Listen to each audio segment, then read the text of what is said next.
All right, let's go to Kyrie. Yep. With this, I don't want to put it exactly this way, but it seems like it's kind of Lakers or nobody right now. Here's what I want to ask you, being the Lakers guy. What happens after Kyrie for Russ, if that's the set part of the trade? The discrepancy seems to be the Lakers want Seth Curry, a healthier player, while the Nets want to send Joe Harris instead of Seth Curry. So they want to send Joe Harris, bigger contract, not as healthy. If you, being the Lakers guy, I'm sure you probably prefer Curry to Harris too. Would you let that keep you from making that trade? No, no, I would not. Right? Sure. This is the saving grace for the Lakers in my mind. If you can find a way to get this done, this is. I mean, I had a lot of Lakers fans tell me the 2022-2023 season ended the moment Russell Westbrook picked up his trade option, which or his player option, which I think is overkill. I think it's a bit hyperbolic, but in any event, the sense is that you probably can't win with Russ, AD, and LeBron together. Kyrie, you've got your own issues there. I mean, Ryan McDonough, yes, the former Suns GM, yesterday was on Twitter and was asked, like, in terms of how desirable these players are, rank them, rate them 1 through 10. He said Russ is a 1 and Kyrie is a 2. We're not talking about these guys that like are players that everybody is trying to go get or anything. But for the Lakers, Kyrie is just a better fit on the court. And maybe you've got a puncher's chance next season if you're able to get him. So I'm not letting Joe Harris be the sticking point, particularly because it's not like Joe Harris is a guy who is in a position that they just flat out don't need. You know what I mean? Like they need shooting on this team. Yep.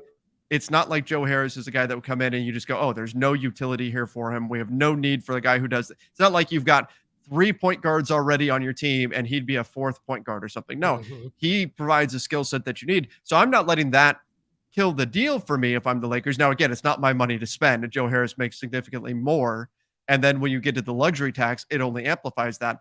But what I'm doing if I'm the Lakers is I'm using that as a concession. I'm saying, okay, well, look, if we're willing to take on Joe Harris, then X protections around this pick, or, whatever, right? You're using that as a negotiating piece in order to get the deal done. But I'm not drawing a hard line in the sand and saying, nope, has to be Seth Curry. We're not taking Joe Harris. But again, we've seen the Lakers blink at spending money. We saw it with Alex Caruso.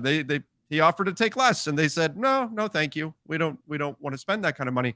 So that's the concern right now for Lakers fans. It's like, are the Lakers going to balk at spending the money required in order to take on Joe Harris? And are they really going to let this thing fall apart over that? I can't say it's going to happen, but if it's me, again, not my money, I would not let this trade fall apart over Joe Harris versus Seth Curry. Yeah, that's where I am too. I think, if healthy, I realize the money's long, but I think Joe Harris almost even feels a little bit more of a need than Seth Curry. I get it, they're both shooters, but Harris has a little more size and he's a far better defensive player than Curry is. So you throw him out there in lineups with Kyrie, LeBron, AD, and whoever the 5th guy is, and you're probably pretty well set.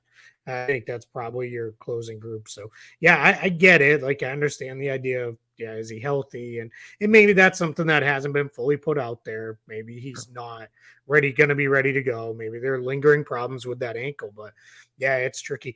You and I talk all the time about like who benefits, reading between the lines on stuff like that, on stuff that's being made public.